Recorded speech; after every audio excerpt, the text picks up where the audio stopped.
मैं थोनों 2-4 कवितावां सुना दिन्नी हाँ, ठीक है। ਜਦੋਂ मैं घरों पटियालों आई हाँ, उस बाद 14 साल लगातार मैं सरोजनी हॉल विच ही रही हाँ। हॉस्टल इंटरनेशनल हॉस्टल है उत्थे 14 सैकटरी यूनिवर्सिटी 14 साल। वैसे भी उत्थे तो इस तरह का है भी कुड़ियाँ सवेरे डिपार्टमेंट जाणगियां, रोटी खा के सौणगियां, फिर फ्रैश फ्रुश होकर नहा धो के वधिया कपड़े पा के शाम को सैर करन जांदियां, दोस्ती की विंडो शॉपिंग कर। कुड़ियाँ शाम को सैर करदियां दोस्ती की विंडो शॉपिंग लिए निकल पैंदियां ने। कोई मुंडा सूट दे प्रिंट वांग वधिया लगता है, पर बोधे कपड़े वांग छेती ही फट जाने वाला। किसी का रंग वधिया लगता है, पर छेती ही फिट जाने वाला। किसी के सुभाਅ की टैक्सचर चंगी लगती है, पर सिंथैटिक कपड़े वांग साह घोटन वाला। कोई रेयर प्रिंट या जिसनों जक्कां तक करती इन्हें नूं कोई होर खरीद लै जांदा। कोई सेल ते कौडियां दे पार विकदा, कोई इंपोर्टेड पीस जा, कोई चीनी रेशम जा, कोई जापानी ब्रोकेड जा, कोई अमरीकन जॉर्जेट जा, कोई भारती प्योर कॉटन जा।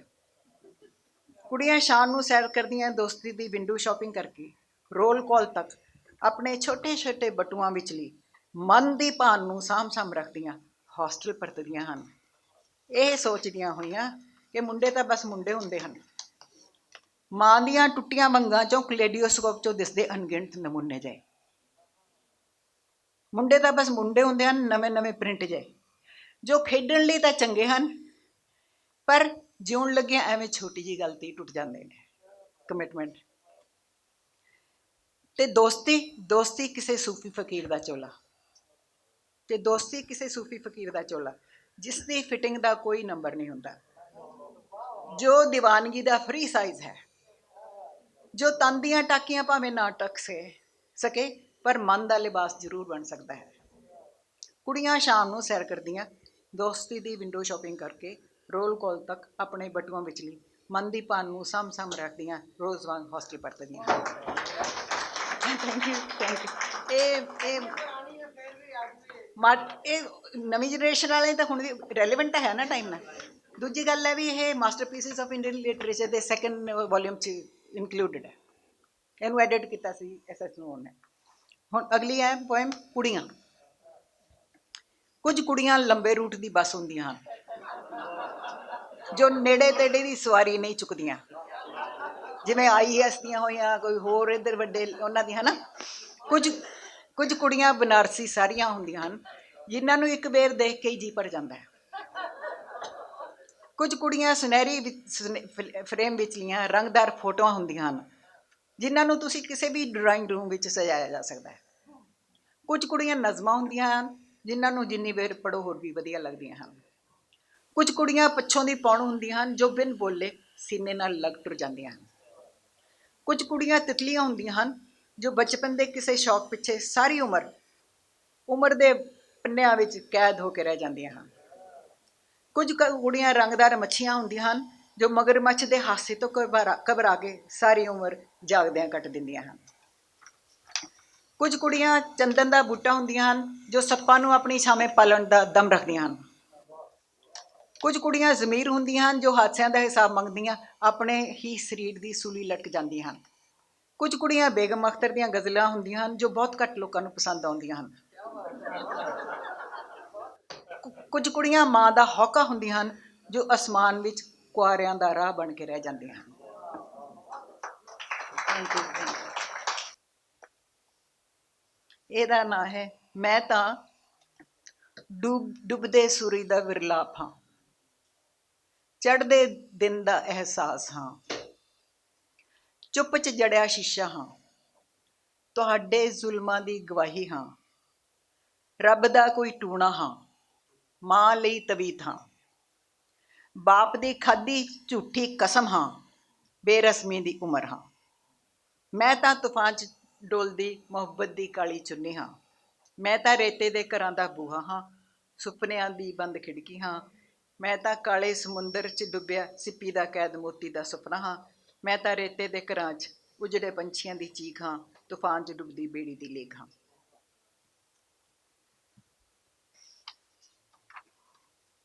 एक ਜਿਹੜੇ मैं ਵੱਡਾ टाइप करा के लियाई ताकि मैं पढ़ के सुना सका।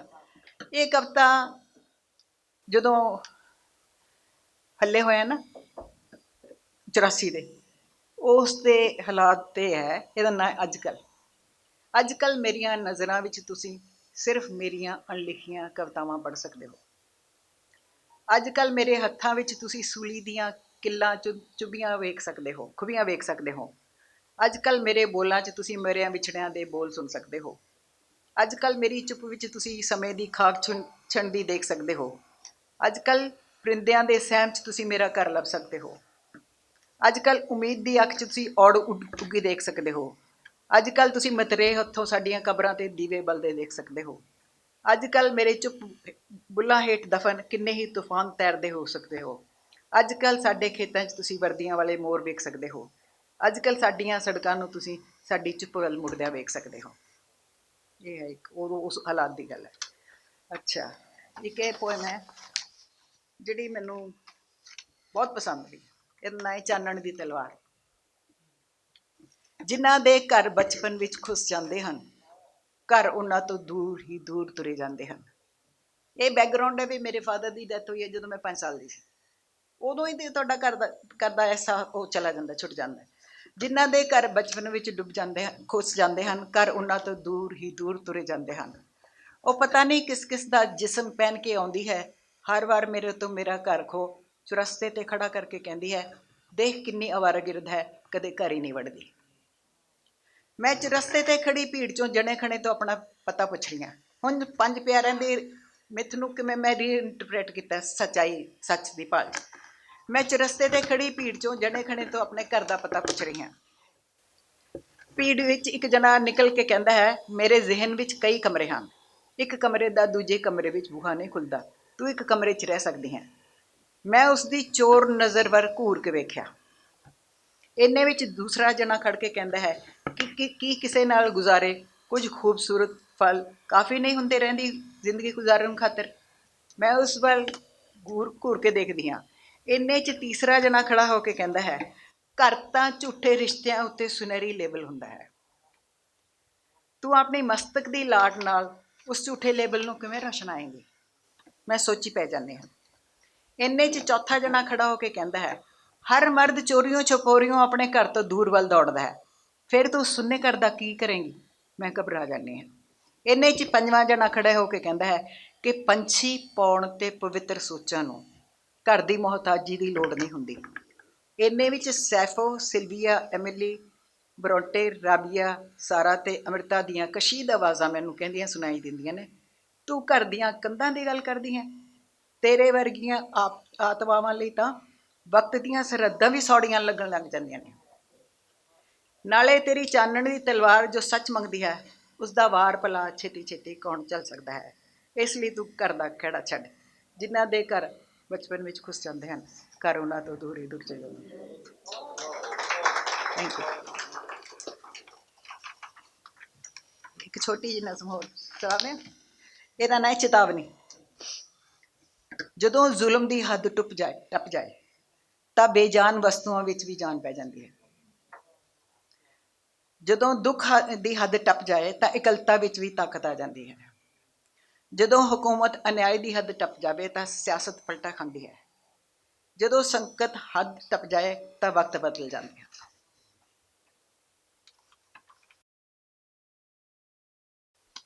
ਇਹਦਾ ਨਾਂ ਹੈ ਮੌਤ ਦਾ ਨਾਚ।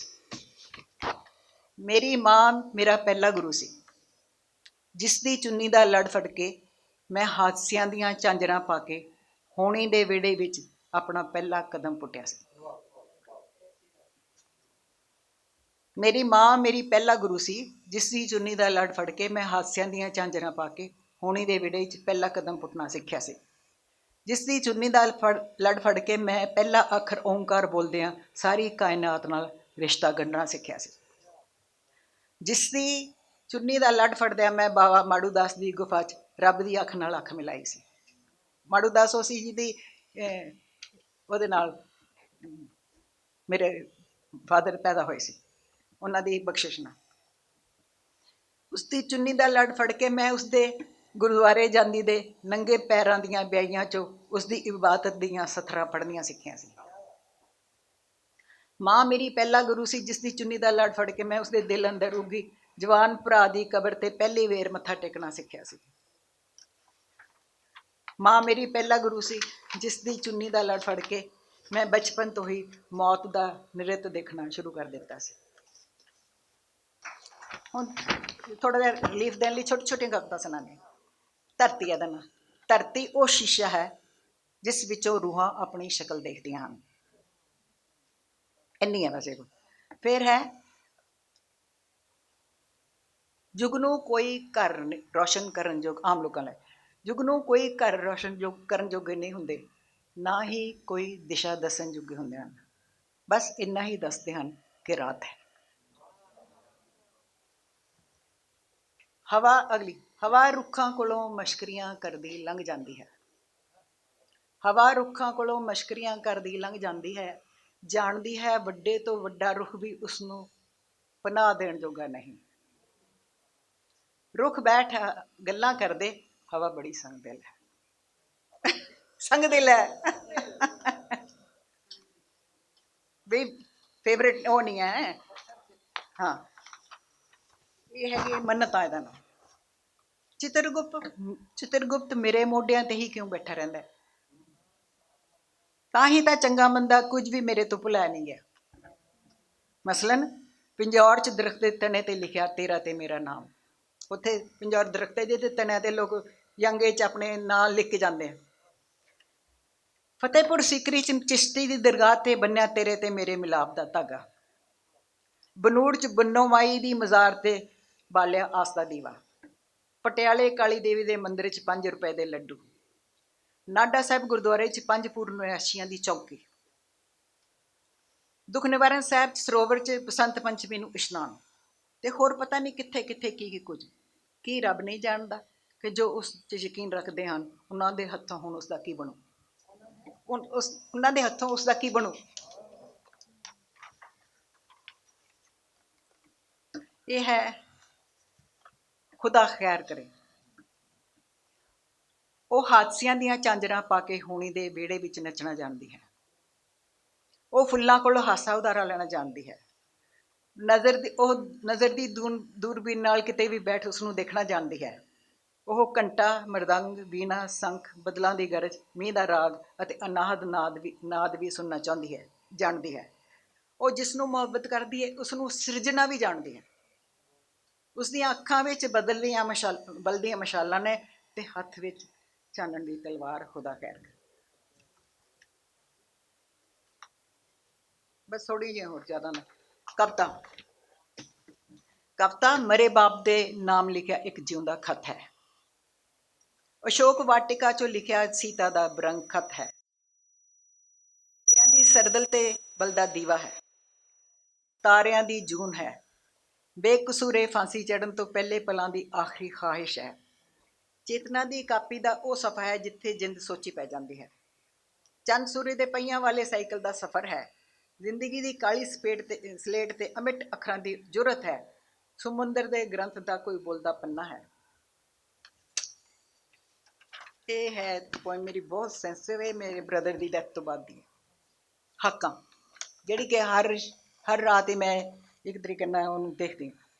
ਪਹਿਰ ਰਾਤ ਗਈ ਨਜ਼ਮਾਂ ਦੀ ਦਰਗਾਹ ਤੇ ਕੀਰਨੇ ਕੌਣ ਪਾ ਰਿਹਾ ਹੈ। ਵਿਛੜੀਆਂ ਰੂਹਾਂ ਦੀਆਂ ਕਬਰਾਂ ਤੇ ਕੌਣ ਬੂਟੇ ਲਾ ਰਿਹਾ ਹੈ। ਦਿਲ ਦੇ ਸਾਜ਼ ਤੇ ਹੌਕਿਆਂ ਦਾ ਅਲਾਪ ਕੌਣ ਛਿੜ ਰਿਹਾ ਹੈ। ਮਸਾਣਾ ਦੀ ਉਜਾੜ ਵਿੱਚ ਵੀਰ ਦੀ ਘੋੜੀ ਕੌਣ ਗਾ ਰਿਹਾ ਹੈ। ਰੋਈਆਂ 'ਚ ਜੱਗੋਂ ਰੁੱਸੇ ਵੀਰ ਨੂੰ ਹਾਕਾਂ ਕੌਣ ਮਾਰ ਰਿਹਾ ਹੈ। ਚੁੱਪ ਦੀ ਕਾਲ ਕੋਠੜੀ 'ਚ ਬੈਠਾ ਉਮਰ ਦੇ ਸਫਿਆਂ ਨੂੰ ਕੌਣ ਫਰੋਲ ਰਿਹਾ ਹੈ।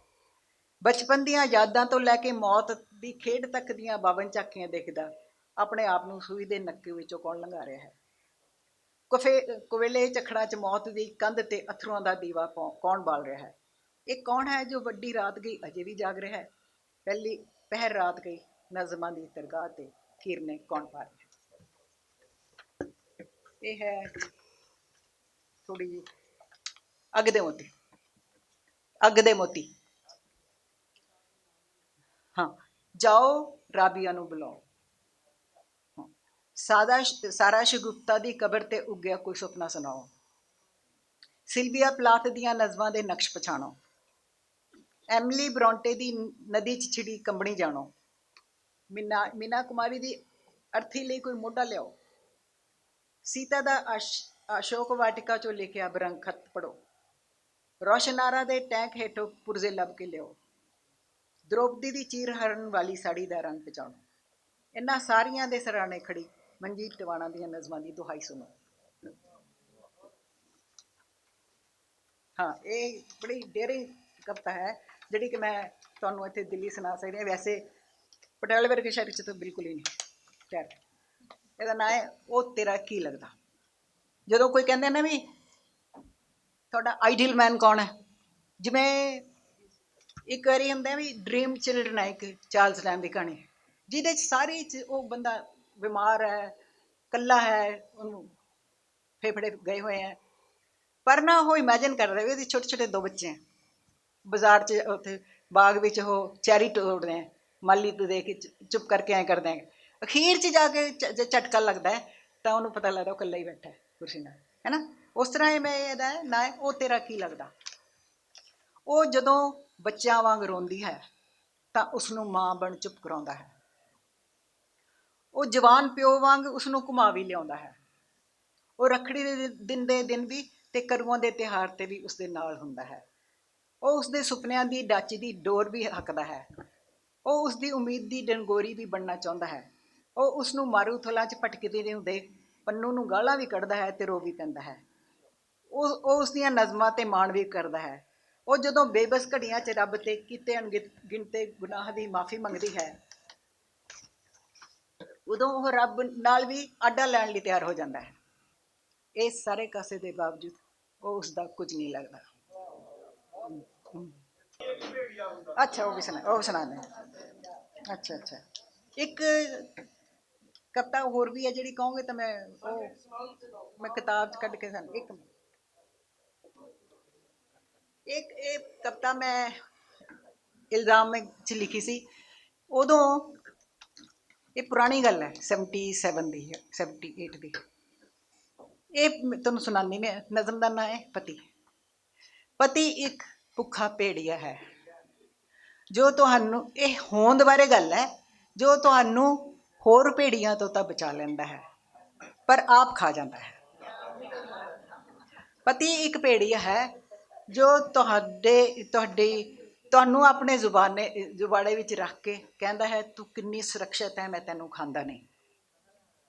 ਪਤੀ ਇੱਕ ਭੇੜੀਆ ਹੈ ਜੋ ਤੁਹਾਡੇ ਸਭ ਪੁਰਜ਼ੇ ਆਪਣੀ ਮਸ਼ੀਨ ਵਿੱਚ ਫਿੱਟ ਕਰਕੇ ਤੁਹਾਡੀ ਹੋਂਦ ਦਾ ਰੋਮ ਰੋਮ ਪੁੱਟ ਕੇ ਆਖਿਰ ਵਿੱਚ ਕਹਿੰਦਾ ਹੈ ਤੇਰੀ ਔਕਾਤ ਕੀ ਹੈ। ਉਸ ਵਕਤ ਤੁਸੀਂ ਰੈੱਡ ਰਾਈਡਿੰਗ ਹੁੱਡ ਵਾਂਗ ਉਸ ਭੇੜੀਏ ਤੋਂ ਦੂਰ ਭੱਜਣਾ ਚਾਹੁੰਦੇ ਹੋ। ਪਤੀ ਇੱਕ ਭੇੜੀਆ ਹੈ ਜੋ ਤੁਹਾਨੂੰ ਹੋਰ ਭੇੜੀਆਂ ਤੋਂ ਤਾਂ ਬਚਾ ਲੈਂਦਾ ਹੈ ਪਰ ਆਖਿਰ ਵਿੱਚ ਆਪ ਖਾ ਜਾਂਦਾ ਹੈ। ਇਹ ਐਗਜ਼ਿਸਟੈਂਸ ਬਾਰੇ ਹੈ। ਉਹ ਕਹਿੰਦੇ ਕਿਵੇਂ ਹੋ ਸਕਦਾ ਭੁੱਖਾ, ਉਹ ਕਹਿੰਦੇ ਭੇੜੀਆ ਕਿਵੇਂ ਹੋ ਸਕਦਾ। ਮੈਂ ਕਿਹਾ ਜ਼ਰੂਰੀ ਤਾਂ ਨਹੀਂ ਵੀ 4 ਪੈਰਾਂ ਵਾਲੇ ਹੋਏ, ਸੰਸਕਾਰ ਹੈ ਉਹਦੇ ਭੇੜੀਆ ਦਾ। ਅੱਛਾ, ਇੱਕ ਹੈ ਨਜ਼ਮ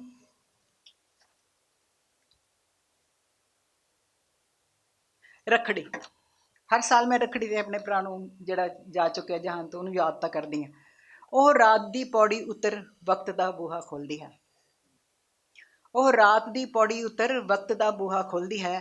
ਰੱਖੜੀ ਦੇ ਤਿਉਹਾਰ 'ਤੇ ਐਂਟੀਗਨੀ ਨੂੰ ਨਾਲ ਲੈ ਕੇ ਕਬਰ 'ਚ ਸੁੱਤੇ ਆਪਣੇ ਜੱਗੋਂ ਰੁੱਸੇ ਵੀਰ ਨੂੰ ਉਠਾ ਬਚਪਨ ਦੀਆਂ ਨਿੱਕੀਆਂ ਨਿੱਕੀਆਂ ਯਾਦਾਂ ਦੀਆਂ ਸੁਨਹਿਰੀ ਤੰਦਾਂ ਨਾਲ ਰੱਖੜੀ ਬਣਾਈ ਰੱਖੜੀ ਉਸਦੀ ਬਾਂਹ 'ਤੇ ਬੰਨ੍ਹਦੀ ਹੈ ਅਤੇ ਉਸਦੀ ਲੰਮੀ ਉਮਰ ਲਈ ਦੁਆ ਮੰਗਦੀ ਹੈ।